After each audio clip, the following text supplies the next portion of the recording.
Hikaru est un lycéen ordinaire qui souffre d'une terrible anxiété sociale et qui n'a aucune idée de ce qu'il veut faire de sa vie.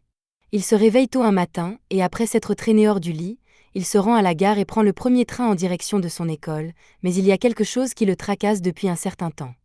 Hier soir, alors qu'il faisait du vélo, il a vu une mystérieuse lumière orange dans le ciel et entendu une voix qui l'appelait. Il essaie de comprendre ce que cela pouvait être, mais il n'a pas encore trouvé d'informations. Alors qu'il scrolle, il remarque une femme enceinte devant lui, ainsi que deux vieilles dames qui le jugent silencieusement pour ne pas avoir cédé sa place à la femme enceinte. Il se lève donc et s'apprête à offrir sa place à la femme enceinte, mais il entend alors deux types se moquer de lui parce qu'il est un « bon à rien ». Mais il s'avère qu'il était simplement paranoïaque et que les deux hommes parlaient de quelqu'un d'autre.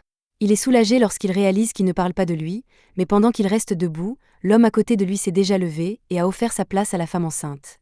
Hikaru se retrouve donc maladroitement seul, et il est tellement gêné qu'il s'apprête à descendre du train, mais tout à coup, deux de ses camarades de classe montent dans le train et le remarquent, et il doit donc les rejoindre. Les amis d'Hikaru commencent à parler de leur projet d'avenir, mais Hikaru n'a pas écouté pendant tout ce temps parce qu'il est encore préoccupé par ce qui s'est passé la nuit dernière. Ses amis lui posent des questions à ce sujet et il explique que, d'après ce dont il se souvient, il a entendu une voix tard dans la nuit. Il a ouvert sa fenêtre pour voir ce qui se passait et a constaté que la zone autour de l'immeuble Kagami était très lumineuse, et il voulait mieux voir. Mais sans qu'il le sache à ce moment-là, une énorme bataille se déroulait dans le bâtiment Kagami, et un cube orange était sur le point d'être volé par une fille avec des bras robotisés attachés à ses hanches. Elle tenta de s'échapper par le toit, mais dès qu'elle y arriva, elle fut immédiatement encerclée par la police privée de l'immeuble, qui reconnut en elle une utilisatrice de Mecha UDE. Ils ont donc immédiatement sorti leurs armes pour tenter de la neutraliser, mais ses bras mécaniques ont fait d'elle une cible difficile à atteindre. Les policiers n'ayant pas réussi à l'arrêter, les gardes ont alors sorti des armes spécialisées et les ont utilisées pour la figer sur place. Le patron sort alors sa propre créature mécanique, mais celle-ci a fait l'objet d'expériences qui en font un outil plus efficace. Les bras mécaniques de la jeune fille sont scandalisés par ce que l'homme a fait à l'une des leurs, mais l'homme ne montre aucun remords et récupère le cube pour l'utiliser dans l'une de ses futures expériences. La jeune fille refuse de se laisser faire, avec l'aide des bras, de Signy et de Dex, elle se libère du piège et attaque le développeur d'armes. Au cours du combat, la jeune fille parvient à arracher le cube au développeur d'armes, mais comme le tube de confinement est endommagé, le cube est projeté à plusieurs centaines de mètres dans les airs. C'est à ce moment-là que Hikaru a vu une explosion provenir du bâtiment, et il a même pris une vidéo, mais pour une raison quelconque, rien n'a été enregistré qui sorte de l'ordinaire. Il se souvient également avoir vu un cube lumineux atterrir quelque part près du bâtiment. Là encore, rien de tout cela n'a été enregistré. Ses amis pensent qu'il a dû faire un rêve vraiment bizarre la nuit dernière, mais par curiosité, puisqu'il a apparemment entendu une voix, ils lui demandent de quel type de voix il s'agissait. Hikaru est gêné de le dire, mais il leur explique que la voix demandait de l'aide. Ses amis plaisantent en disant qu'il s'agissait peut-être d'un fantôme, mais Hikaru sait ce qu'il a entendu, et par coïncidence, il entend à nouveau cette même voix. Alors, même s'il est censé être en classe, il se met à courir pour tenter de retrouver la voix. Il finit par s'approcher du bâtiment de Kagami, et il n'est pas sûr de ce qu'il est censé chercher, mais alors qu'il est sur le point d'entrer dans une zone clôturée, il est arrêté par un officier de police, qui lui dit qu'il n'a pas le droit d'être de retour ici. Hikaru demande pourquoi, et l'officier explique que Kagami a fait un don généreux au poste de police en échange de l'aide de quelques officiers pour régler un petit problème. Mais il reçoit un message sur sa radio lui disant que M. Kagami a besoin que tous les officiers se rendent dans l'arrière-boutique. L'officier se dirige donc vers l'arrière, laissant le jeune inconnu près de la zone interdite. Hikaru a d'abord l'intention de faire demi-tour, car il est un citoyen respectueux de la loi, mais alors qu'il s'apprête à partir, il entend à nouveau la voix. Il décide alors d'ignorer la bande, ne pas traverser, et part à la recherche d'objets dans la partie abandonnée de l'enceinte.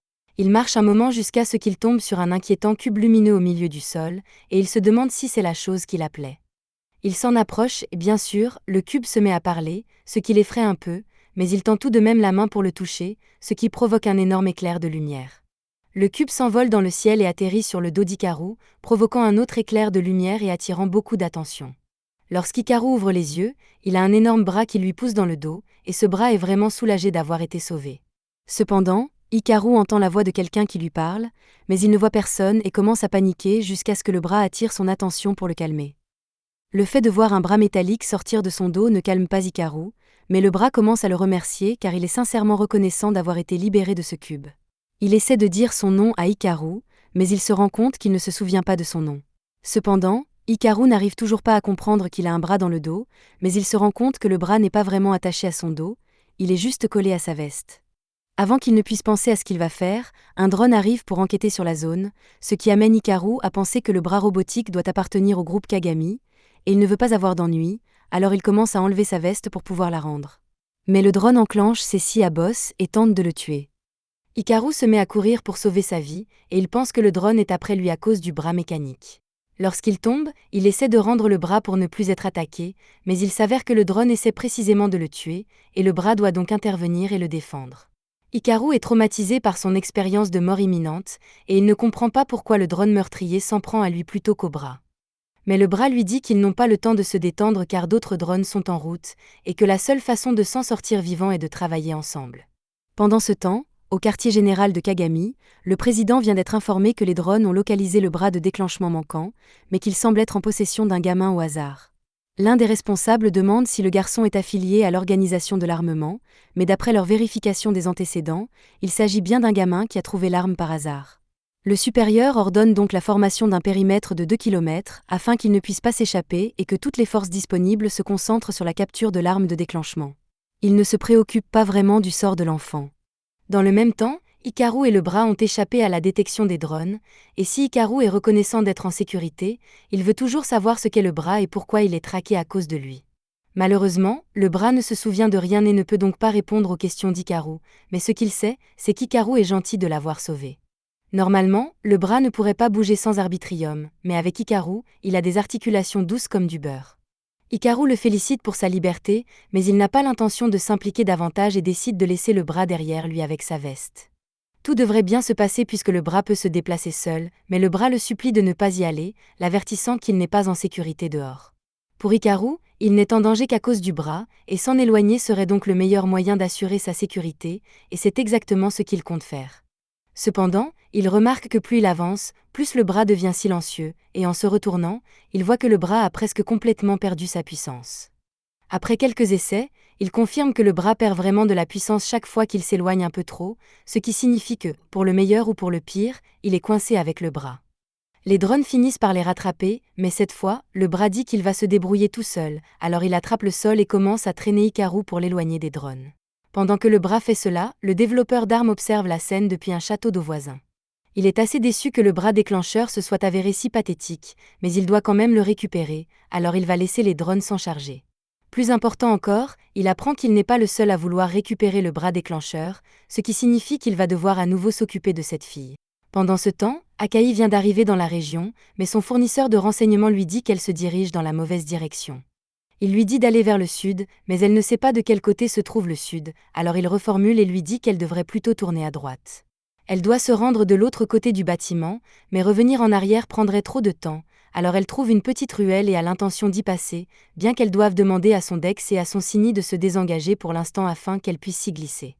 De l'autre côté du mur, Hikaru s'essouffle à force d'être poursuivie depuis si longtemps, et bien que la course du bras ait été nettement plus rapide, elle a drainé beaucoup d'énergie d'Hikaru, si bien qu'il ne peut pas continuer plus longtemps.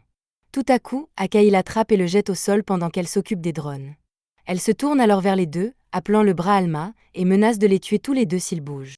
Dex lui rappelle que son travail consiste à les protéger, pas à les tuer. Mais avant que Dex ne puisse expliquer correctement les choses à Hikaru, le développeur d'armes arrive, et il en veut toujours à Akai de lui avoir volé Alma, alors il va lui faire payer. Alors que les deux hommes sont occupés à se disputer, Hikaru aperçoit une ruelle derrière lui et s'y engouffre. Akai le voit s'éloigner, mais elle est trop large pour le poursuivre avec son mecha UDE, et doit donc s'occuper du développeur d'armes de ce côté du mur.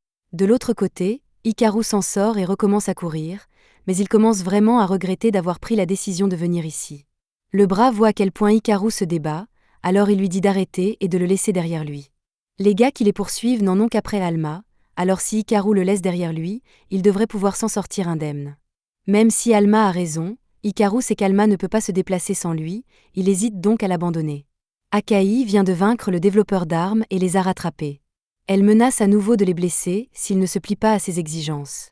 Alma lui demande d'attendre et dit qu'il écoutera ses demandes tant qu'elle laissera Hikaru partir, mais Hikaru dit qu'il n'ira nulle part. Il regrette peut-être sa décision, mais il choisit de rester aux côtés d'Alma, et comme il semble vouloir résister, Akai se prépare à le battre jusqu'à ce qu'il se soumette. Hikaru n'a pas confiance en sa capacité à gagner, mais Alma lui assure qu'ensemble, ils peuvent mettre Akai à terre, il n'a qu'à s'avancer et le laisser faire le reste. Hikaru ne sait pas comment cela va se terminer, mais il décide de faire confiance à Alma et fonce sur Akai. Akai est prête à se défendre, mais lorsqu'Alma saute dans les airs et se transforme, elle perd le souffle de ses poumons et se retrouve au sol, à bout de souffle. Hikaru et Alma en profitent pour s'enfuir, et quelques heures plus tard, lorsque la voie est libre, ils sortent de leur cachette et s'enfuient. Pendant ce temps, Akai retourne à la base et rapporte son échec à capturer Alma. Elle ne pouvait pas prévoir que le gamin serait capable d'utiliser le pouvoir d'Alma, mais même s'il s'est enfui pour l'instant, il ne fait aucun doute que le groupe de Kagami le retrouvera bien assez tôt, alors ils doivent agir vite et le trouver en premier. Le lendemain, Hikaru décide d'emmener Alma à l'école avec lui puisqu'il n'a pas d'endroit où la garder, mais il essaie de rester discret pour que les gens qui sont après lui ne puissent pas le trouver. Cependant, lorsqu'il arrive dans sa classe, il est horrifié de découvrir qu'Akai est transférée dans sa classe, et elle n'a pas l'air contente. Alors qu'Hikaru tente d'ignorer le regard noir d'Aki, quelqu'un d'autre a les yeux rivés sur lui, deux agents l'observent depuis un immeuble voisin. Tous et Wanner travaillent pour le groupe Kagami et ont été chargés de récupérer le Trigger Arm par tous les moyens nécessaires, y compris le meurtre. Mais tous n'aiment pas l'idée de tuer un enfant. Après les cours, Hikaru se faufile dans la salle de bain pour s'éloigner d'Aki. Il n'aurait jamais pu imaginer qu'elle s'en prendrait à lui à l'école, bien qu'elle n'ait pas semblé vouloir se battre cette fois-ci. Hikaru pense qu'elle ne veut pas provoquer une scène au sein de l'école, mais quoi qu'il en soit, si elle ne va pas se battre à l'école, Alma pense qu'il devrait essayer de lui parler. Hier, les choses étaient si agitées qu'ils n'ont pas eu d'autre choix que de se battre avec Aki, mais maintenant qu'il y pense, elle essayait d'être un peu amicale au début, même si Hikaru ne s'en souvient pas de cette façon. Cependant, il n'y a pas beaucoup de personnes à qui il peut parler d'Alma, alors soit il va avec Aki, soit il va à la police. Il demande à Alma ce qu'il pense qu'il devrait faire, mais Alma n'était pas vraiment attentive parce qu'il s'amusait trop avec le papier toilette. Cependant, Aki écoutait depuis l'autre cabine, et elle lui dit qu'aller à la police est une mauvaise idée parce qu'ils le livreront immédiatement à Kagami.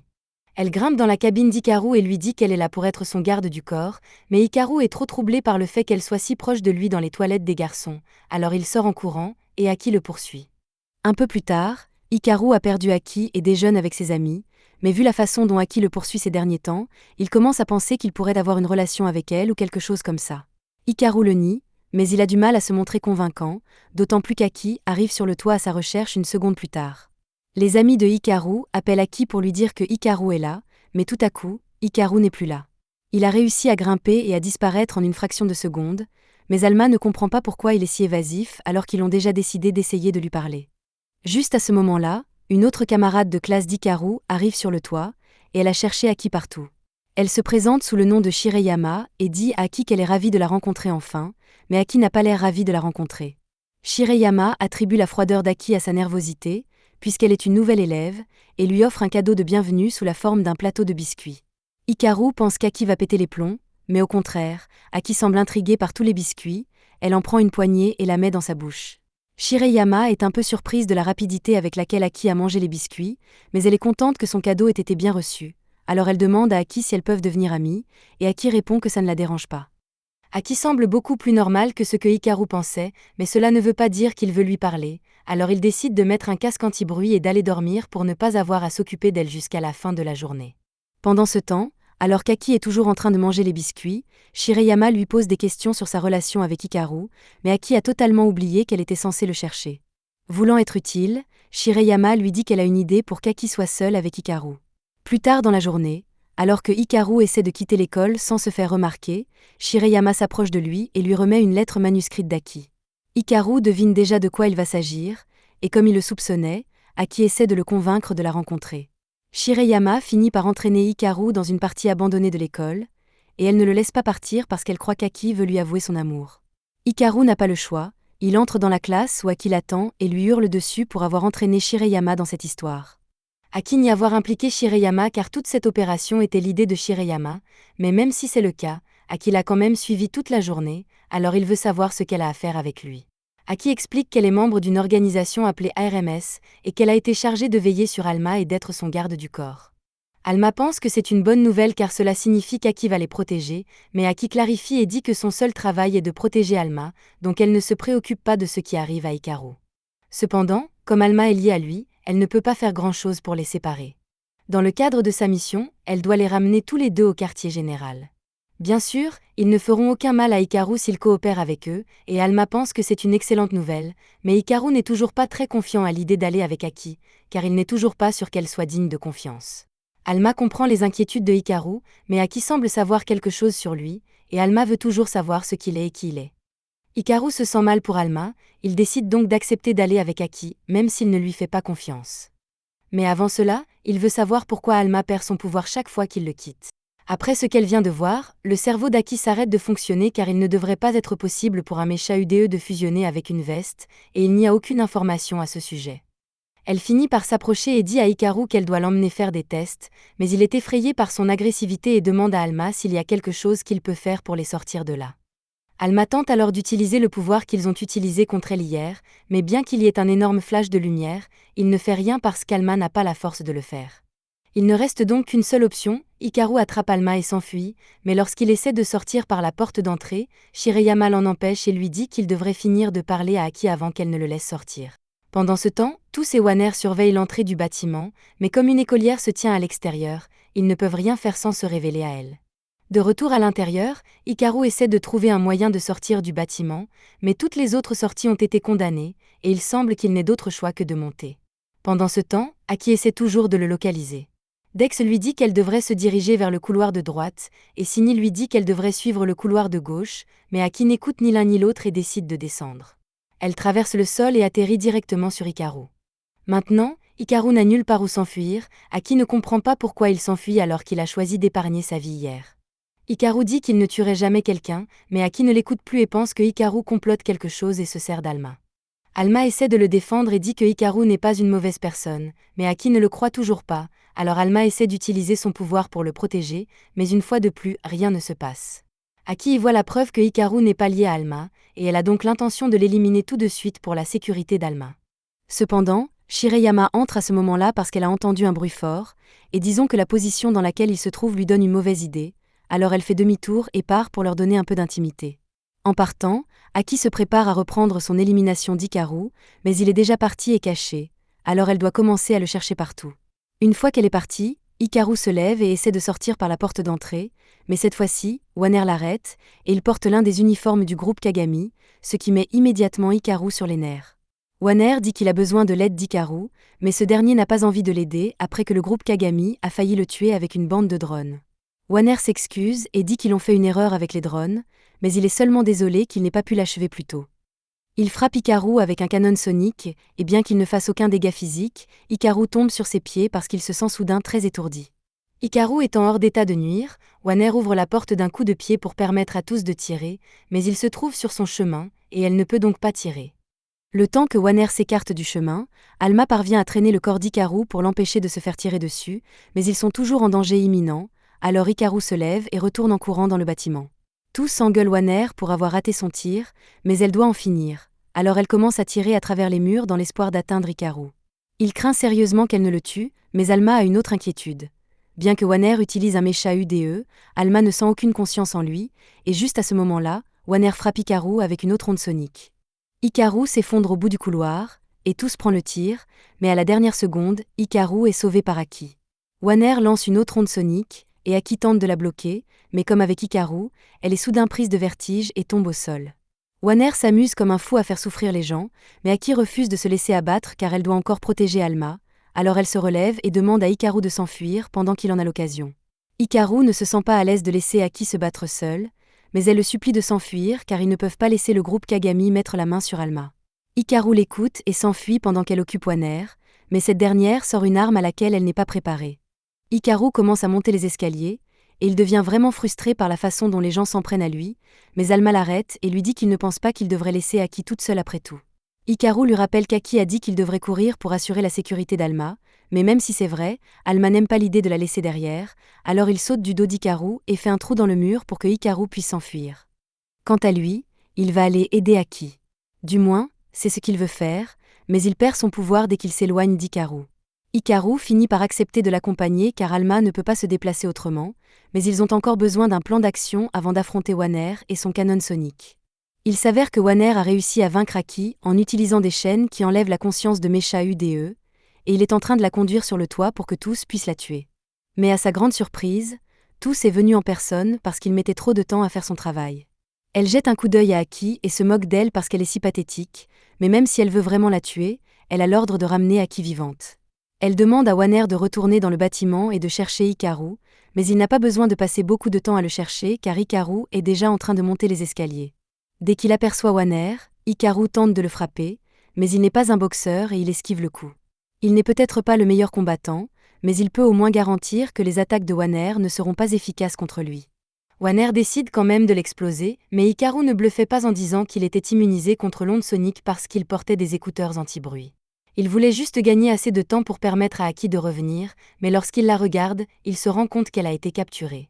Cela gâche un peu son plan, mais il en trouve un encore meilleur et jette Alma sur Aki pour lui enlever les chaînes de son mecha UDE. Malheureusement, Alma commence à perdre de la puissance dès qu'il s'éloigne d'Hikaru, qui doit donc courir pour se rapprocher, et Tous, qui est censé être un tireur d'élite, rate ce tir facile. Alma et Hikaru parviennent à libérer Aki, et dès qu'elle peut à nouveau bouger, elle attrape Tous et l'utilise comme bouclier humain pour charger Wanner. Wanner ne veut pas utiliser son souffle sur Tous, mais elle lui ordonne de tirer pour le bien de la mission, et il s'exécute. Mais tout ce qu'il réussit à faire, c'est assommer Tous, et immédiatement après, Aki se met à assommer Wanner. En raison des dommages causés au bâtiment pendant leur combat, celui-ci est sur le point de s'effondrer, et juste avant, Tous reprend conscience et s'envole, laissant Wanner se faire enterrer seul avec les autres. Aki et Hikaru s'en sortent bien, mais son patron d'ARMS arrive bientôt, et il n'est pas satisfait de la quantité de destruction qu'elle a causée pour accomplir sa mission. Il le ramène à leur quartier général, et lorsqu'Hikaru se réveille enfin, il est présenté au chef du groupe ARMS, RJ, et à son mecha UDE, Fist. Il lui explique qu'ils se battent contre le groupe Kagami, dont le but est de s'approprier tous les mechas UDE et de les contrôler comme des esclaves. Alma ne se souvient de rien à leur sujet, mais apparemment, Fist est son frère, et ils ont besoin de son aide pour gagner cette guerre. Alma n'hésite pas à proposer son aide et convainc Hikaru de faire de même. Mais Aki et RJ lui disent qu'ils n'ont besoin d'Alma que pour cela, et qu'il n'a donc pas besoin d'être là. Pendant qu'il dormait, ils lui ont fait passer des tests pour mesurer le taux d'arbitrium dans son corps. L'arbitrium est une énergie produite par l'esprit humain, et tous les mechas UDE en ont besoin comme carburant. Mais lorsque les niveaux d'arbitrium d'Hikaru sont placés sur un graphique, voici à quoi ressemblent ces niveaux et ceux de la moyenne des utilisateurs de mechas UDE. Si ce n'était pas déjà clair, Hikaru est un raté quand il s'agit de manier mechas UDE, et il n'y a pas d'explication. RJ reconnaît que c'est peut-être Hikaru qui a réveillé Alma, mais c'est aussi à cause de lui qu'Alma est fusionnée à une veste, et il ne peut même pas utiliser le pouvoir d'Alma. Ils n'ont pas d'autre choix que de lui confier Alma pour l'instant, mais RJ tient à préciser qu'il n'est en aucun cas autorisé à agir seul, car il n'est pas capable de se débrouiller tout seul. Alma tente de défendre Hikaru et souligne que c'est grâce à Hikaru qu'il n'a pas été capturé par Kagami, mais quoi qu'il en soit, Ken dit qu'il est toujours vrai que Hikaru n'a pas le pouvoir d'utiliser Alma, et qu'il est donc un boulet.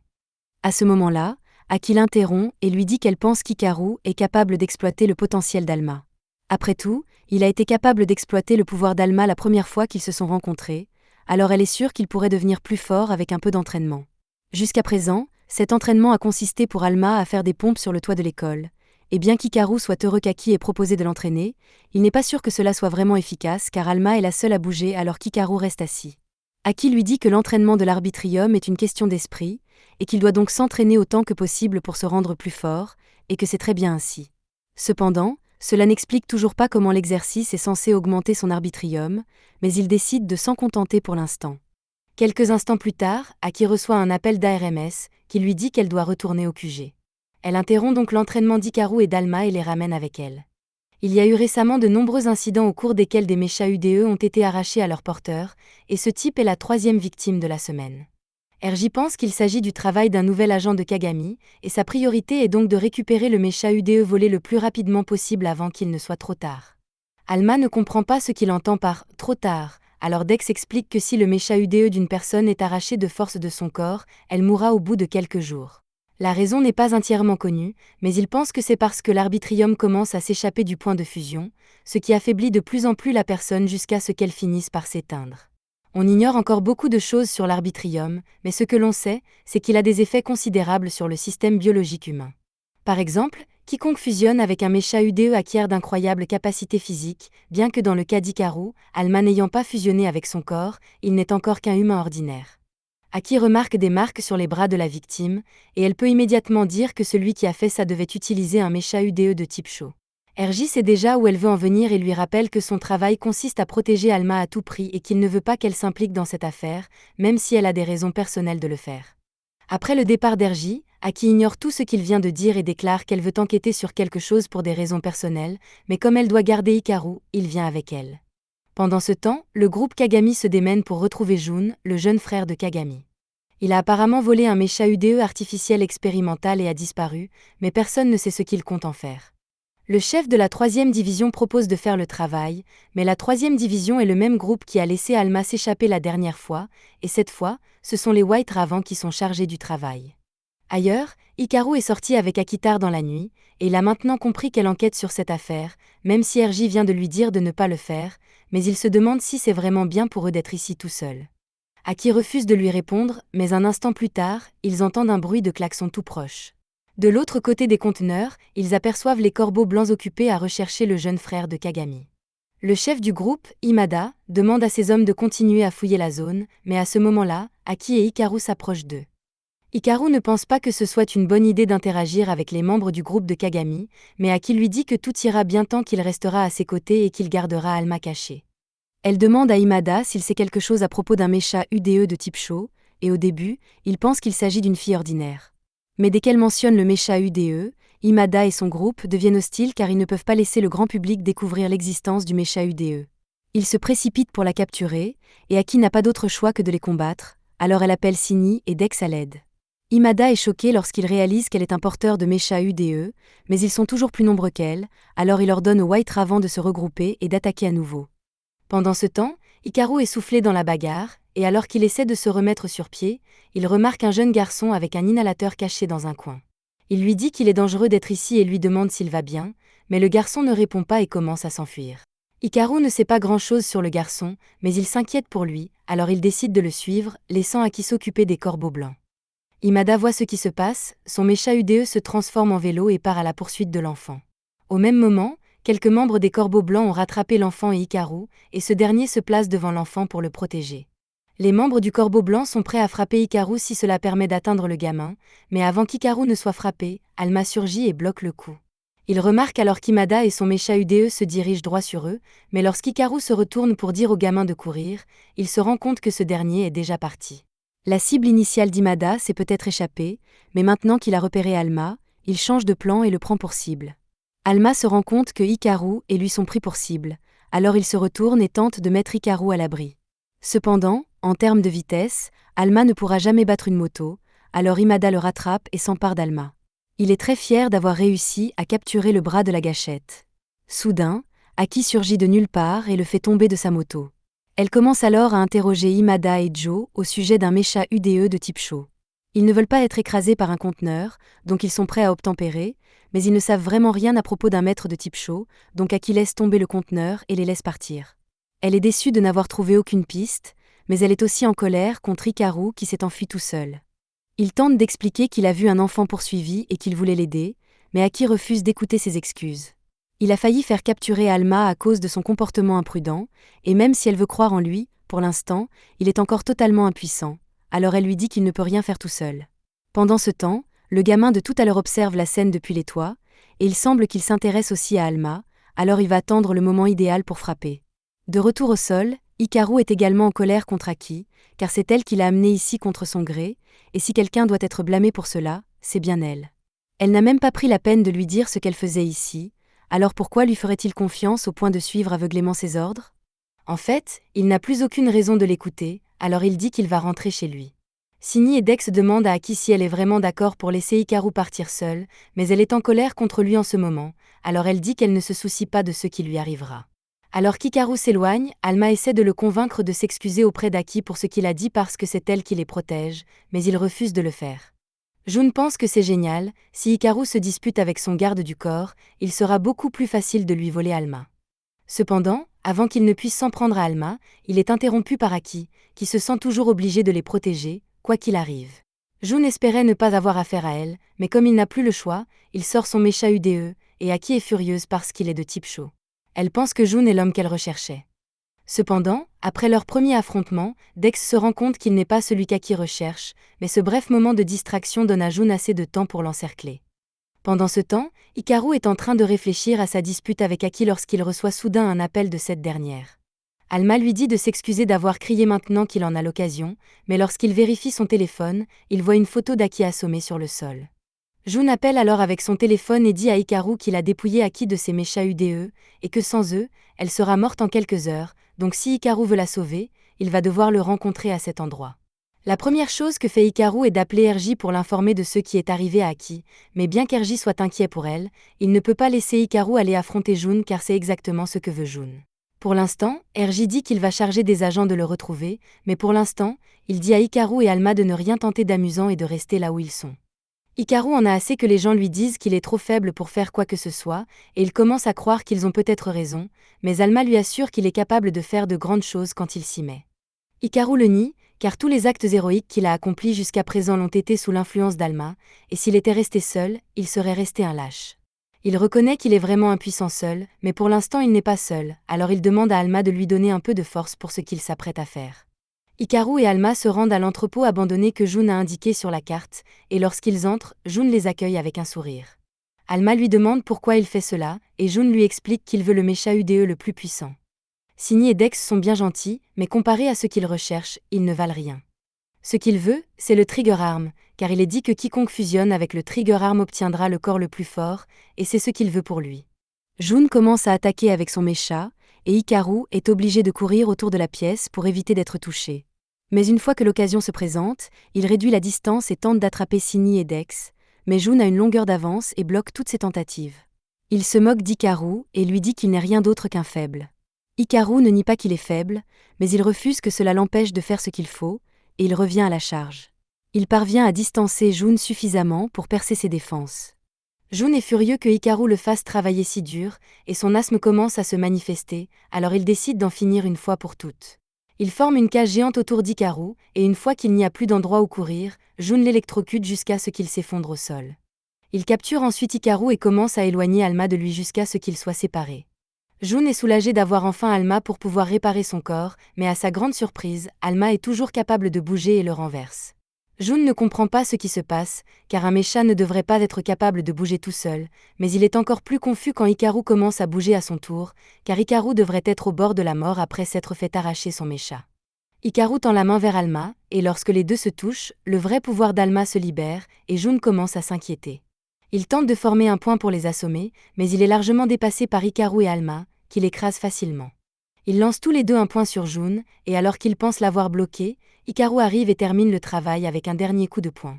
Jun est à terre, Hikaru et Alma pensent qu'ils peuvent enfin se détendre, mais malheureusement, ils se trompent, le chef des Corbeaux Blancs est arrivé, et Hikaru et Alma pensent qu'ils vont devoir se battre à nouveau.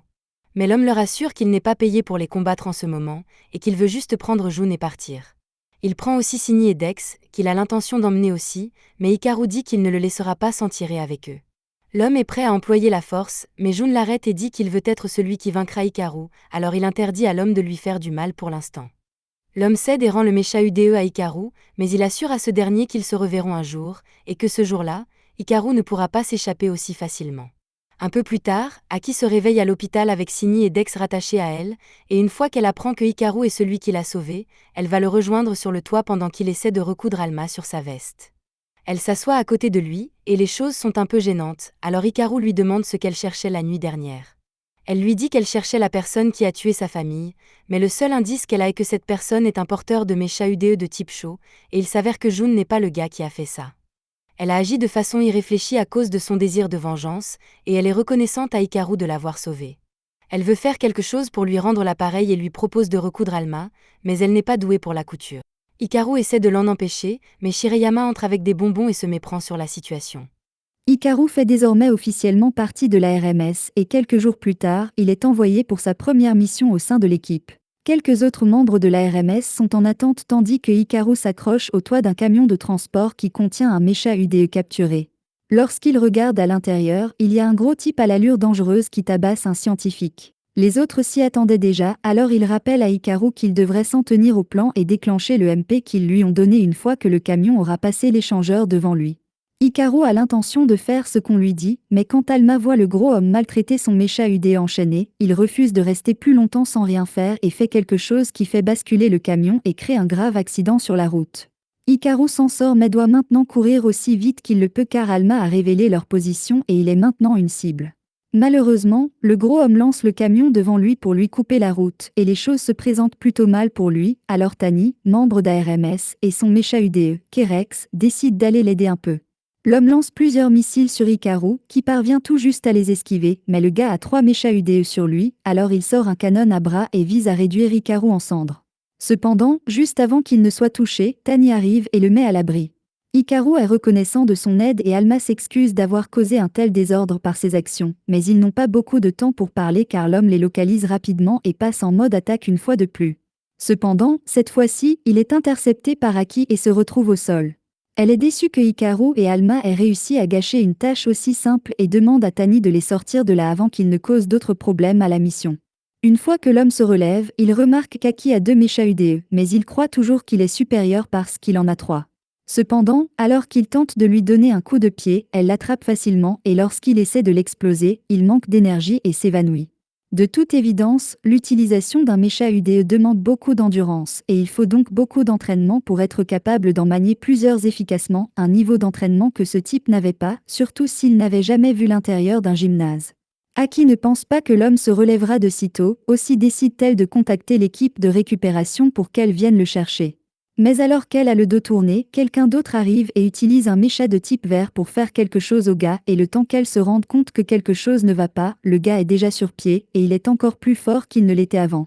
Aki a maintenant beaucoup de mal à faire face à la force du gars et ses chances de victoire ne sont pas très bonnes, mais heureusement, Hikaru arrive en courant et met l'homme hors d'état de nuire.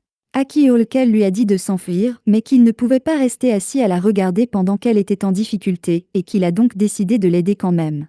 L'homme se relève et tire avec son canon laser, mais Hikaru et Alma le voient venir, et ensemble, ils parviennent facilement à dévier l'explosion. L'homme tente ensuite de les écraser avec un camion, mais Hikaru est complètement indemne et s'élance une dernière fois avant d'assommer l'homme d'un seul coup de poing. Une fois la bataille terminée, Tani s'approche et félicite Hikaru pour son excellent travail, car ses efforts leur ont permis de sauver tant de mécha UDE. Il est reconnaissant pour les éloges, mais Aki semble beaucoup plus intéressé par l'homme.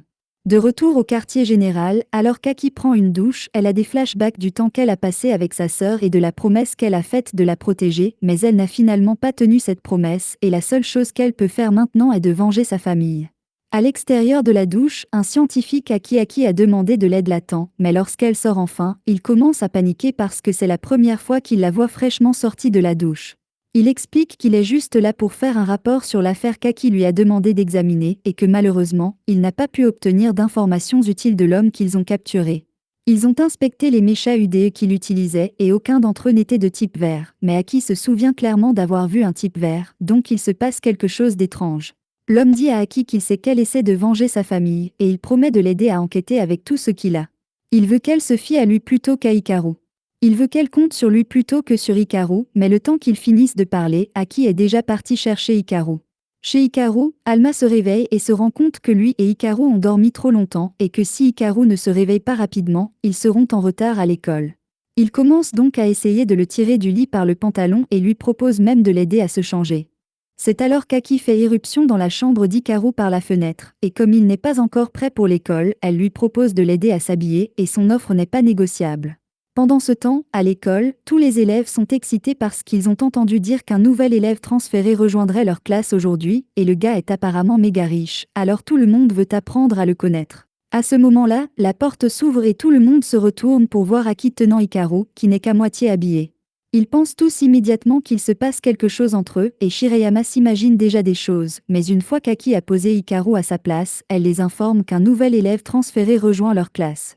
C'est la première fois qu'Aki en entend parler et c'est alors qu'un appel est passé sur le système de sonorisation, avec un gars qui crie à Hikaru d'aller sur le toit, alors Hikaru et Aki s'y rendent et ils trouvent Jun qui les attend. À la seconde où Sini et Dex le voient, ils attaquent immédiatement à cause de ce que Jun a fait à Aki la dernière fois qu'ils se sont rencontrés, mais il est capable de bloquer son attaque avec son mécha UDE.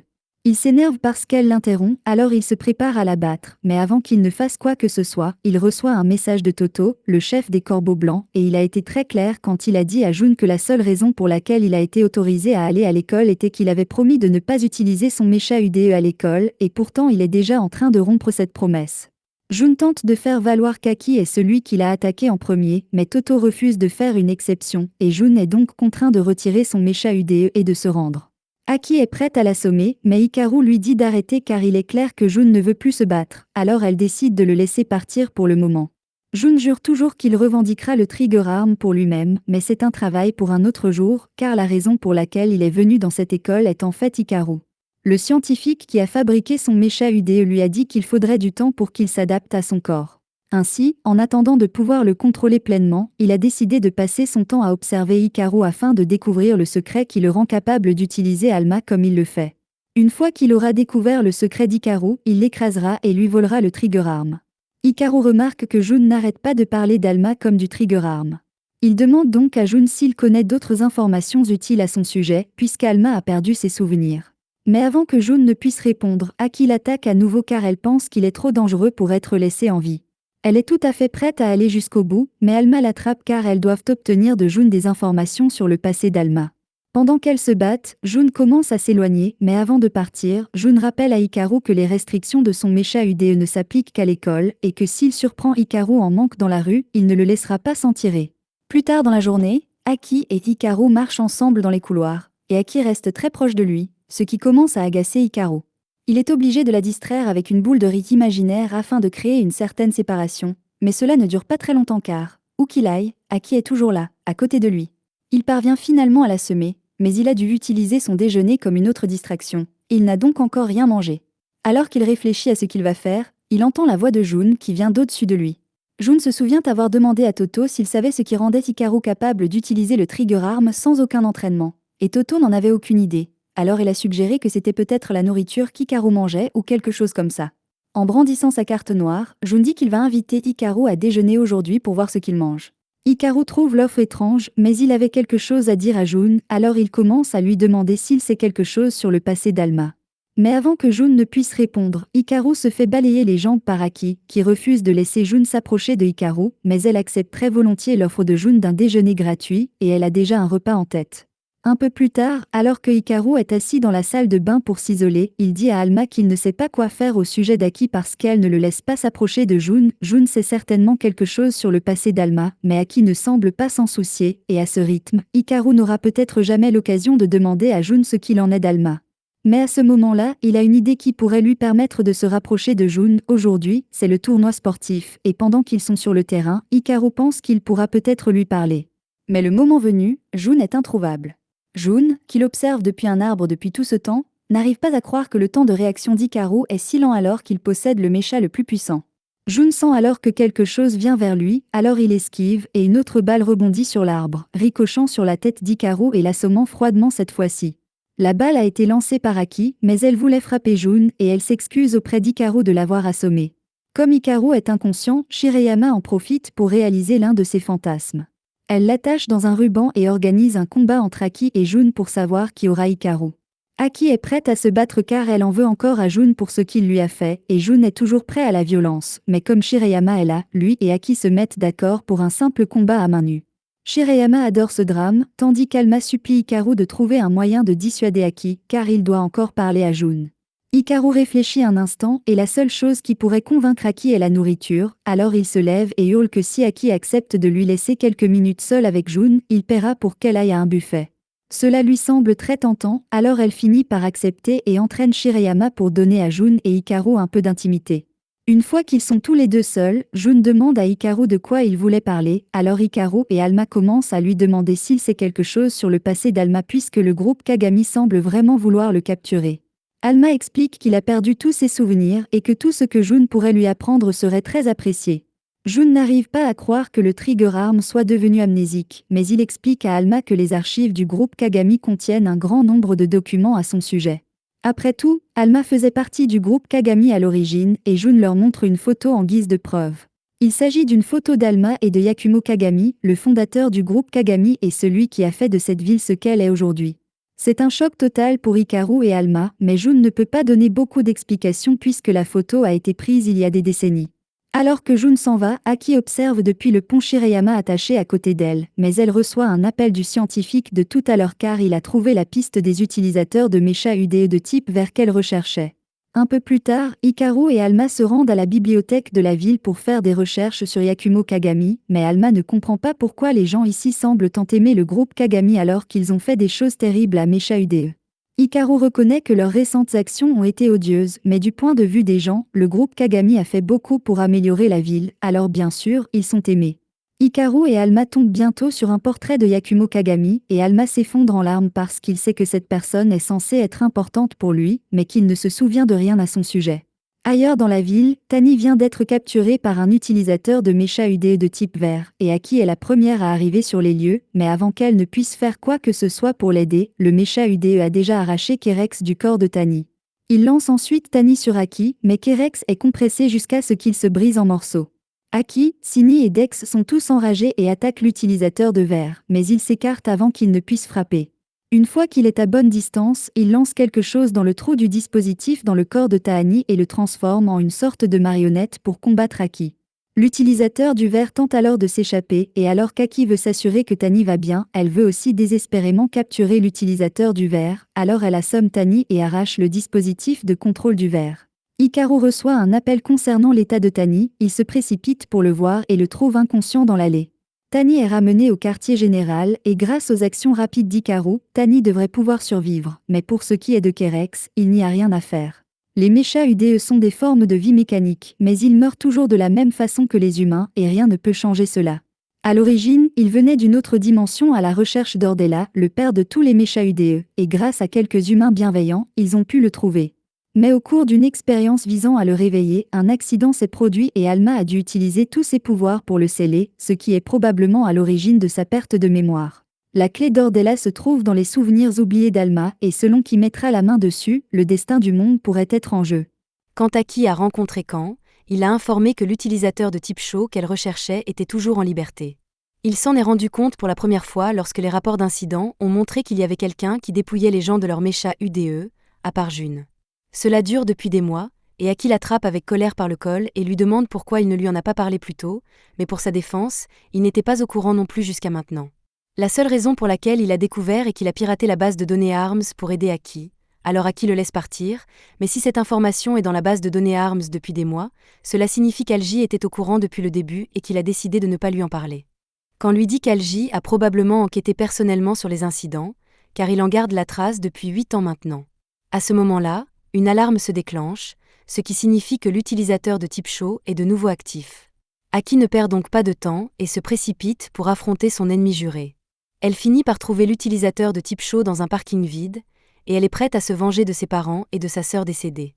Mais alors qu'elle s'approche de l'utilisateur de la technologie chaude pour l'attaquer, elle voit bien son visage, et il s'avère que c'est celui de sa petite sœur, Fubuki. Quand Aki et Fubuki étaient encore petites, elles jouaient ensemble avec Sini et Dex, mais Aki n'a jamais vraiment compris l'intérêt du jeu. Quelques instants plus tard, leur mère entra dans la pièce et appela Fubuki à sortir, car c'était à elle de faire les expériences. Normalement, c'est Aki qui devrait s'en charger, mais sa jambe étant blessée, c'est Fubuki qui la remplace. Fubuki quitte la pièce en souriant, mais c'est la dernière fois qu'Aki la voit, car l'instant d'après, l'installation brûle et ni Fubuki ni ses parents ne sont revus, jusqu'à aujourd'hui. Aki, Sini et Dex n'en reviennent pas que Fubuki soit encore en vie, et Fubuki est tout aussi heureuse de voir Aki, mais à la façon dont elle tousse, il est évident qu'elle n'est pas en très bonne condition pour l'instant. Son mecha UDE chaud sort, et à la seconde où il sort, Sini et Dex l'attrapent et le frappent contre le mur. Beaucoup de questions restent sans réponse, mais pour l'instant, ils doivent sortir d'ici car Arms est sur le point d'arriver sur les lieux. Lorsque les agents d'Arms arrivent dans le garage, il n'y a rien à part la fissure dans le mur et l'une des barrettes cassées d'Aki. Alji sait donc qu'elle devait être là. À l'extérieur du garage, Aki retient toujours le mecha UDE chaud en otage et a l'intention d'obtenir des réponses. Elle demande donc au mecha UDE si c'est lui qui a tué ses parents. Le mecha UDE tente de s'expliquer et leur dit que c'était un accident, mais Sini et Dex refusent de la laisser finir car ils pensent qu'elle ment. Sini était présent avec Fubuki le jour de l'incident, et il se souvient clairement que le mecha UDE chaud a attaqué tout le monde, la seule chose qu'il ne sait pas, c'est pourquoi il l'a fait. Fubuki supplie Aki d'arrêter et lui dit que ce n'est pas la faute d'Amaryllis si leurs parents sont morts. Fubuki s'en veut pour l'incident et s'excuse sans cesse auprès d'Aki, alors Amaryllis essaie de la réconforter. Sini et Dex demandent donc à Amaryllis de leur raconter exactement ce qui s'est passé ce jour-là. Le jour de l'incident, tout se passait comme prévu, et Fubuki s'amusait à raconter à sa mère le jeu auquel elle avait joué avec Aki. L'expérience était censée mettre en lumière la possibilité d'une amplification de l'arbitrium, et Amaryllis et la femme qui l'accompagnait à l'époque sont entrés dans son laboratoire. Cependant, lorsque la seconde Amaryllis a croisé le regard de Fubuki, un phénomène inconnu s'est produit, faisant résonner l'arbitrium d'Amaryllis et de Fubuki. Amaryllis a tenté d'arrêter le phénomène en intervenant auprès de Fubuki, mais cela n'a fait qu'empirer la situation. Fubuki voulait en parler à Aki depuis longtemps, mais elle n'a jamais trouvé le courage de lui faire face, car c'est de sa faute si leurs parents sont morts.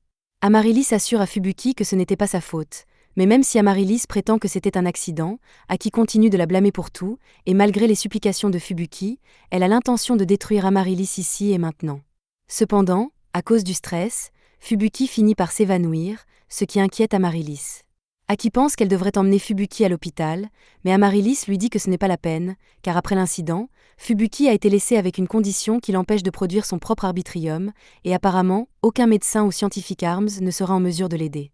Jusqu'à présent, ils ont réussi à gérer ses symptômes, mais à ce rythme, Fubuki n'en a plus pour longtemps. Selon Amaryllis, il n'y a qu'une seule façon de s'assurer que Fubuki survive, et cela va être difficile à faire. Le lendemain matin, lorsque le réveil d'Hikaru sonne, Alma le réveille car c'est l'heure à laquelle Aki vient habituellement voler à travers sa fenêtre. Cependant, aujourd'hui, la fenêtre est toujours en un seul morceau, et au lieu de son entrée habituelle, Aki sonne la cloche de la porte d'entrée. Hikaru et Alma pensent tous deux que quelque chose ne va pas car Aki n'utilise jamais la porte d'entrée, mais il semble qu'elle ne veuille pas en parler, alors Hikaru ne va pas chercher à savoir ce qui se passe. C'est alors que Shireyama se précipite vers eux avec une question à leur poser à tous les deux. Puisqu'il y a un examen important qui approche, elle suggère qu'ils fassent tous une session d'études en groupe, y compris Jun, qui a espionné Hikaru de là-bas toute la matinée. Elle s'approche de lui et lui demande s'il aimerait se joindre au groupe d'études, mais Jun dit qu'il ne va pas participer à un groupe d'études stupide parce qu'il n'est pas venu dans cette école pour apprendre. Shireyama ignore complètement la déclaration de Jun et crie pour demander à Hikaru s'ils peuvent organiser le groupe d'études chez lui. Hikaru y réfléchit un instant, et bien qu'il aime l'idée de passer du temps avec Shireyama, il sait déjà qu'Aki et Jun vont se disputer, et il préférerait que cela ne se produise pas chez lui. Il tente de dissuader Shireyama, mais celle-ci insiste et demande à Aki de la soutenir. Aki refuse poliment, mais Shireyama essaie de la convaincre en lui disant que c'est une bonne occasion d'aller chez Hikaru. Cependant, Aki va chez lui tous les matins, il n'y a donc rien de spécial à y aller pour une session d'études. Elle s'en va, et Hikaru la suit, car il sent bien que quelque chose ne va pas, mais Aki refuse de lui dire quoi que ce soit. De retour à ARMS, l'une des scientifiques en a assez de ne pas savoir ce qui se passe. Elle se rend donc au poste de travail de camp et lui demande s'il a des informations sur Aki puisqu'elle n'est pas venue au quartier général depuis un certain temps. Quand nie d'abord être au courant de quoi que ce soit, mais après un peu de persuasion, il admet qu'il a peut-être quelque chose à voir avec la situation actuelle d'Aki. Pendant ce temps, Aki est assise à côté de sa sœur malade et Amaryllis lui explique comment elles ont survécu jusqu'à présent. Comme Fubuki ne peut pas générer son propre arbitrium, Amaryllis a extrait l'arbitrium d'autres utilisateurs de Mecha UDE pour le lui donner, mais apparemment, la maladie de Fubuki progresse trop vite pour qu'Amaryllis puisse suivre. Il reste très peu de temps avant que l'état de Fubuki ne devienne critique, aussi Amaryllis exhorte-t-elle Aki à faire tout ce qui est en son pouvoir pour que sa sœur survive. Il s'avère que le seul moyen pour Aki de garantir la vie de Fubuki est de prendre la vie d'Hikaru. Au même moment, dans toute la ville, les utilisateurs de Mecha UDE infectés par Amaryllis, qu'ils soient membres du groupe ARMS ou du groupe Kagami, commencent à se déchaîner violemment sans raison apparente, mais Algie semble avoir une idée de ce qui pourrait être à l'origine de ce phénomène. Tous les agents du groupe ARMS disponibles reçoivent l'ordre d'aller sur le terrain et de maîtriser les utilisateurs de Mecha UDE qui sont hors de contrôle, et le groupe Kagami reçoit les mêmes ordres. Plus tard dans la soirée, Shireyama, Jun et Hikaru se rendent tous chez lui pour étudier comme prévu. Cependant, alors qu'il marche, Hikaru reçoit un message d'Algie, il doit donc annuler leur départ et court dans la direction opposée.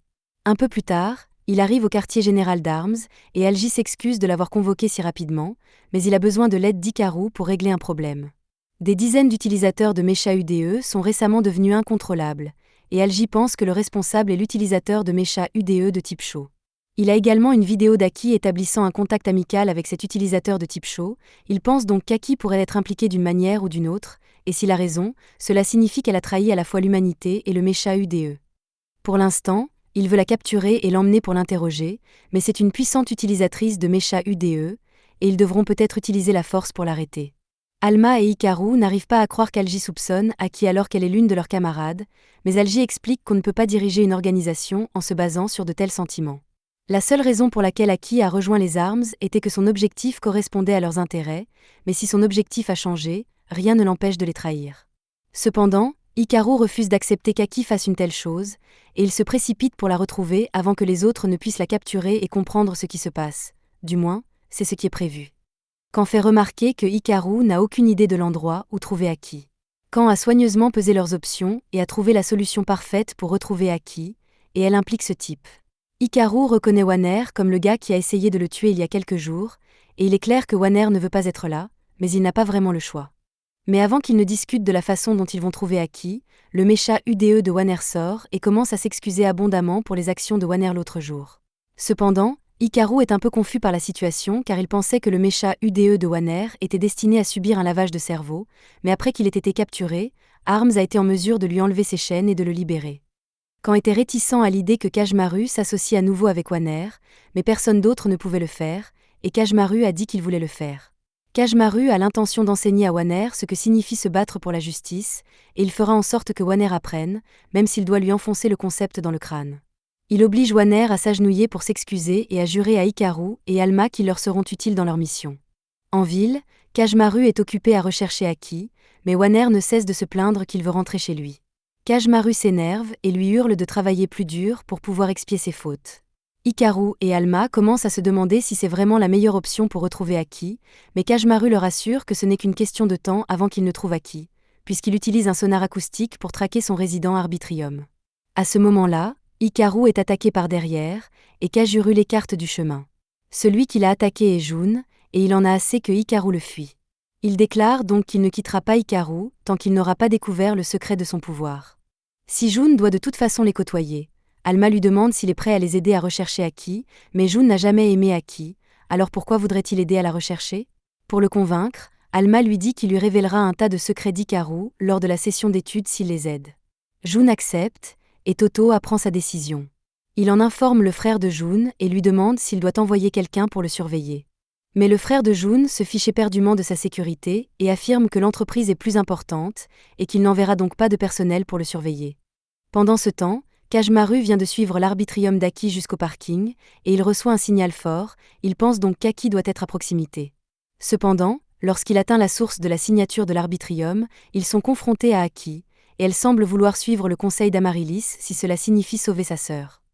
Hikaru et Alma s'inquiètent pour elle et commencent à lui demander si elle n'a pas été mêlée à quelque chose impliquant l'utilisateur de guerre, comme Alma vient de le dire, mais elle les interrompt et dit qu'elle a besoin qu'Hikaru vienne avec elle. Hikaru dit qu'il est d'accord puisqu'il lui fait confiance, mais il veut quand même une explication sur ce qui se passe. Cependant, même s'il a déjà accepté de l'accompagner, Aki saute dans les airs et l'attaque quand même.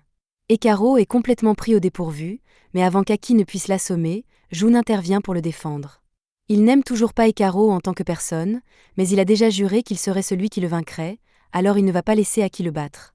Aki tente de se frayer un chemin à coups de pied, mais Jun la surpasse de beaucoup en force, et en quelques instants, il l'a totalement maîtrisée. Cependant, Hikaru arrive derrière Jun et lui dit de relâcher Aki immédiatement. Certes, elle l'a attaqué en premier, mais Hikaru est sûr qu'elle a une bonne raison, alors il lui demande de se calmer et de l'écouter. Il ne sait pas ce qu'elle traverse, mais il est prêt à l'aider si elle lui dit ce qui se passe. Aki semble hésiter à dire quoi que ce soit, alors Signy et Dex expliquent à Hikaru que la sœur d'Aki est toujours en vie, mais qu'elle est malade à cause d'un manque d'arbitrium et qu'elle a besoin d'une énorme quantité d'arbitrium pour survivre, alors Aki a essayé de trouver un moyen de la sauver. Selon Amaryllis, puisqu'Hikaru a été capable de réveiller Alma, il pourrait avoir assez d'arbitrium dans son corps pour guérir Fubuki. Cependant, à la seconde où Amaryllis est mentionné, Jun se met à rire car il sait exactement ce qui se passe ici. Le groupe Kagami possède des dossiers complets sur Amaryllis, et il affirme donc avec assurance qu'Amaryllis a probablement pris Fubuki en otage et qu'elle la contrôle. Signy et Dex ne croient pas Jun et commencent à lui crier dessus, mais Hikaru l'interrompt et dit qu'il est toujours prêt à aller avec Aki puisqu'ils sont amis. Aki est un peu surprise, car c'est la première fois que Hikaru l'appelle son ami. À ce propos, Alma leur rappelle qu'ils doivent encore aller à un buffet après cela, et qu'ils devraient donc se dépêcher d'aider Aki pour qu'ils puissent l'emmener avec eux. Jun est frustré parce que c'est comme s'il ne l'avait pas entendu quand il a dit qu'Amaryllis essayait de les piéger. Il refuse de laisser partir Hikaru, mais ce dernier secoue Jun et lui dit qu'il n'a pas le droit de l'arrêter. Il se tourne alors vers Aki et lui tend la main pour qu'ils aillent aider Fubuki. Cependant, après s'être fait rappeler à quel point Hikaru est toujours gentil avec elle, Aki ne peut se résoudre à le sacrifier comme elle l'avait prévu, alors elle lui dit qu'elle n'a pas besoin de son aide, il doit y avoir d'autres moyens de sauver Fubuki, et elle ne va pas impliquer un étranger comme Hikaru dans ses problèmes familiaux. Pour couronner le tout, elle dit à Hikaru qu'elle n'est pas son amie et qu'il ne devrait pas se montrer si familier avec elle. Elle s'en va ensuite retrouver Fubuki, et Ekaro est confus, mais Jun pense simplement qu'Aki est stupide de ne pas avoir réalisé qu'Amaryllis est diabolique. Pendant ce temps, 2 scientifiques travaillent d'arrache-pied pour trouver des informations sur Aki, et ils tombent bientôt sur des fichiers concernant Amaryllis dans une base de données du groupe Kagami. Les dossiers indiquent qu'Amaryllis est devenu incontrôlable un jour et a causé la mort de toutes les personnes impliquées dans l'expérience, y compris Fubuki. Ils pensent qu'Amaryllis doit être derrière tout cela, mais ils n'arrivent pas à comprendre pourquoi Amaryllis deviendrait active maintenant, alors que tant de temps s'est écoulé. Ils n'ont pas beaucoup d'indices, mais ils pensent pouvoir trouver quelque chose en analysant le mouvement des lèvres depuis le jour où Aki a rencontré l'utilisatrice du verre. Pendant ce temps, Aki retourne voir Fubuki et Amaryllis, mais comme Ekaro n'est pas avec elle comme prévu, Amaryllis lui demande ce qui se passe. Aki lui dit que Ekaro ne viendra pas, et Amaryllis est choquée parce qu'elle ne peut pas croire qu'Aki se retire de l'arrangement à un moment pareil. Aki tente d'expliquer qu'elle ne veut pas impliquer des étrangers dans leurs affaires familiales, et qu'elle pense qu'ils devraient trouver une solution par eux-mêmes. Cependant, Fubuki commence à l'accuser de se soucier davantage de son amie Ekaro que de sa propre sœur. Si Aki l'aimait vraiment, elle n'aurait aucun problème à sacrifier Ekaro pour elle, mais comme elle n'est pas prête à le faire, Fubuki lui demande si elle va l'abandonner et la laisser mourir comme la dernière fois. On pourrait tout aussi bien appeler les pompiers avec tout cet éclairage au gaz, mais Aki est encore trop aveuglée par l'amour fraternel pour se rendre compte que quelque chose ne va pas dans le comportement de Fubuki, alors elle propose de prendre la place d'Ekaro et d'agir en tant que batterie d'arbitrage de Fubuki. Au même moment, Alma tente de convaincre Ekaro qu'il devrait s'en prendre à Aki, mais il ne pense pas avoir le droit de se mêler de ses affaires. Elle a clairement dit qu'elle n'avait pas besoin de son aide, et son besoin de vengeance est quelque chose qu'il ne pourra jamais comprendre, alors il ne veut pas se mettre en travers de son chemin. Pendant tout ce temps, Jun s'est tenu à l'écart et s'est occupé de ses affaires puisqu'il ne se soucie pas vraiment de ce qui arrive à Aki, mais lorsqu'il entend Ekaro dire qu'il ne veut pas se mettre en travers du chemin d'Aki, cela lui rappelle l'époque où il ressentait la même chose pour son frère, et tout d'un coup, il s'investit vraiment pour que Ekaro s'en prenne à Aki. Il l'attrape par le col et lui dit d'arrêter de s'apitoyer sur son sort et de prendre une décision. Veut-il laisser partir Aki, ou veut-il rester à ses côtés? Face à cet ultimatum, Ekaro admet qu'il veut toujours sauver Aki, et il est donc encouragé à le faire. Techniquement, il est peut-être étranger à la situation d'Aki, mais Alma lui dit que ce qui est important, c'est ce qu'il ressent, et Ekaro est le genre de personne qui ne peut pas ignorer les autres en difficulté. Maintenant qu'il a été décidé d'aider Aki, Alma demande à Warner et Kajimaru de les aider à la retrouver, et Kajimaru est plus qu'heureux d'aider, mais Warner veut rentrer chez lui. Pendant ce temps, au quartier général d'Arms, ils ont découvert que l'utilisatrice de guerre est en fait la sœur d'Aki, mais cela n'a aucun sens pour lui puisque les archives montrent clairement que Fubuki devrait être morte. D'ailleurs, pourquoi aurait-elle choisi de se montrer maintenant? Juste à ce moment-là, Algie apparaît derrière Ken et lui dit qu'Amaryllis est apparue parce qu'elle en veut à l'arbitrium d'Ekaro. Ken est choqué qu'Algie soit restée derrière lui pendant tout ce temps, mais il l'est d'autant plus qu'Algie est déjà au courant pour Amaryllis. Algie explique qu'Amaryllis est sortie de sa cachette lorsqu'elle a compris qu'Alma avait été réveillée, et qu'il essayait de s'en occuper en secret avant que cela ne devienne un problème majeur. Il pensait qu'Aki ne serait pas capable de supporter la vérité si elle découvrait que sa sœur morte était manipulée par Amaryllis, mais son secret a fini par pousser Aki au point où Amaryllis a pu la manipuler. De retour avec Aki et Amaryllis est frustrée qu'Aki ne lui ait pas amené Ekaro après tout le mal qu'elle s'est donné pour jouer le rôle de la sœur d'Aki. Elle laisse tomber la comédie et décide de se débarrasser d'Aki avec ses marionnettes. Aki commence à comprendre que la vraie Fubuki n'agirait jamais de la sorte, et Amaryllis la traite d'idiote pour avoir mis autant de temps à comprendre. Amaryllis attaque Aki avec ses marionnettes, et Aki se défend plutôt bien, mais Amaryllis recommence à agir comme Fubuki pour prendre Aki au dépourvu, et pendant qu'Aki est distraite, Amaryllis l'attrape et la retient. Amaryllis avait l'intention d'utiliser le corps de Fubuki comme hôte pendant un certain temps encore, mais maintenant qu'Aki est là, elle peut tout aussi bien prendre son corps. Sini et Dex tentent de s'emparer d'Amaryllis, mais celle-ci sait qu'Aki ne les laissera pas la détruire, car cela reviendrait à blesser Fubuki également. En fait, c'est comme la première fois qu'elle a pris le contrôle du corps de Fubuki, car les parents d'Aki et de Fubuki essayaient désespérément de la convaincre de libérer leur fille, mais il était hors de question qu'Amaryllis abandonne une si bonne marionnette, alors elle a tué les parents de Fubuki de ses propres mains. Après avoir entendu cela, Aki est dévastée et Amaryllis est sur le point de l'achever pour prendre possession de son corps, mais à la dernière seconde, Ekaro et Jun entrent par la fenêtre et renversent Amaryllis. Aki crie à Ekaro d'être venu ici alors qu'il sait qu'Amaryllis est après lui, mais il dit qu'il ne se soucie pas du danger parce qu'il est ici pour sauver son ami.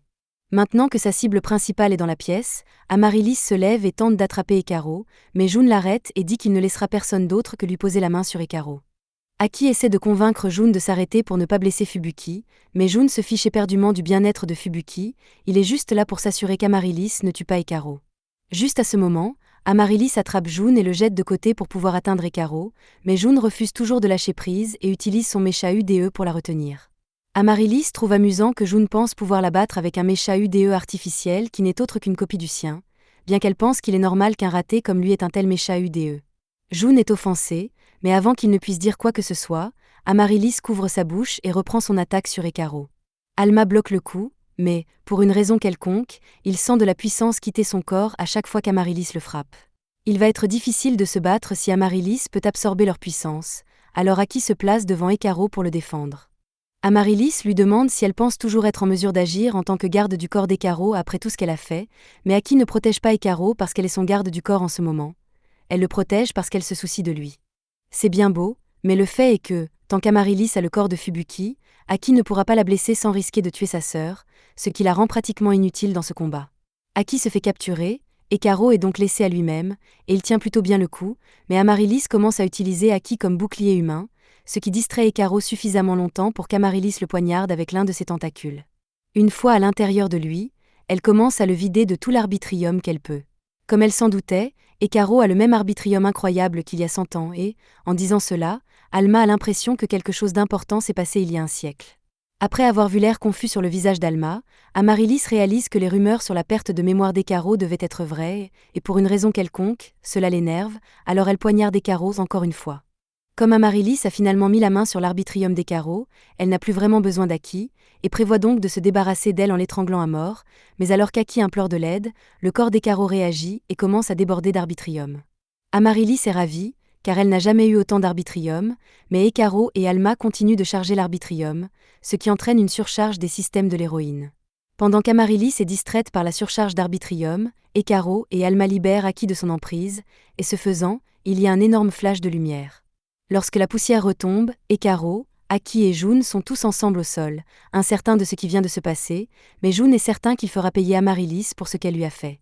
Il se lève, saisit Amaryllis avec son mécha UDE, et commence à essayer de l'arracher du corps de Fubuki. Alors qu'Amaryllis tente de l'arrêter, June, motivée par la pure méchanceté, trouve la force de la maîtriser et de séparer Amaryllis de Fubuki. Une fois Fubuki libérée, elle reprend le contrôle de son corps, et Aki est vraiment soulagée de voir que sa sœur va bien. Mais si Amaryllis a été séparée de son hôte principal, elle a toujours le reste de ses marionnettes à sa disposition et tente de les utiliser pour capturer Aki. Cependant, maintenant qu'Amaryllis ne peut plus utiliser Fubuki comme bouclier humain, il est assez facile pour Aki de se défendre contre elle. Ekaro prend alors le relais, et avec l'aide d'Alma, ils parviennent enfin à vaincre Amaryllis, mais avant d'être détruite, la dernière chose qu'elle dit est que c'est la faute d'Alma si elle est devenue comme ça, car il a causé la mort de Yakumo Kagami. Le lendemain matin, les choses reprennent leur cours normal. Aki passe par la fenêtre nouvellement réparée de Ekaro et tous deux se rendent à l'école ensemble. Sur le chemin de l'école, Aki s'excuse auprès de Ekaro de lui avoir causé tant d'ennuis, mais Ekaro lui dit qu'elle n'a pas à s'en inquiéter car c'est à cela que servent les amis. Ils s'entraident en cas de besoin. Dans ce cas, Aki dit qu'elle a une autre faveur à lui demander. Elle veut qu'il l'aide à étudier, ce qui semble être une demande simple, mais il ne comprend pas pourquoi elle voudrait étudier maintenant puisqu'elle a déjà raté tous les examens. Aki explique qu'elle veut étudier pour pouvoir aider Fubuki à rattraper les 8 dernières années d'école qu'elle a manquées, une fois qu'elle sera rétablie. Pour l'instant, Fubuki suit une thérapie physique pour se réhabituer à son corps, et ARMS s'occupe bien d'elle, c'est pourquoi Aki a décidé de rester dans l'organisation. Elle promet donc de continuer à garder Ekaro 24 heures sur 24, et si Ekaro est heureux de retrouver Aki, il lui dit qu'elle n'a pas besoin de le suivre autant. Pendant ce temps, au laboratoire de recherche du groupe Kagami, ils ont enfin terminé la construction d'un portail qui mènera au monde des mechas UDE, et, une fois là-bas, ils pourront prendre le contrôle de tous les mechas UDE qui sont encore en sommeil. Cependant, pour alimenter le portail, ils auront besoin de l'Ordella, et la seule chose qui peut activer l'Ordella est Alma. Alors ils ont l'intention d'utiliser tout ce qu'ils ont à leur disposition pour le capturer. C'est la fin de l'épisode 6. Abonnez-vous pour ne pas manquer la prochaine partie.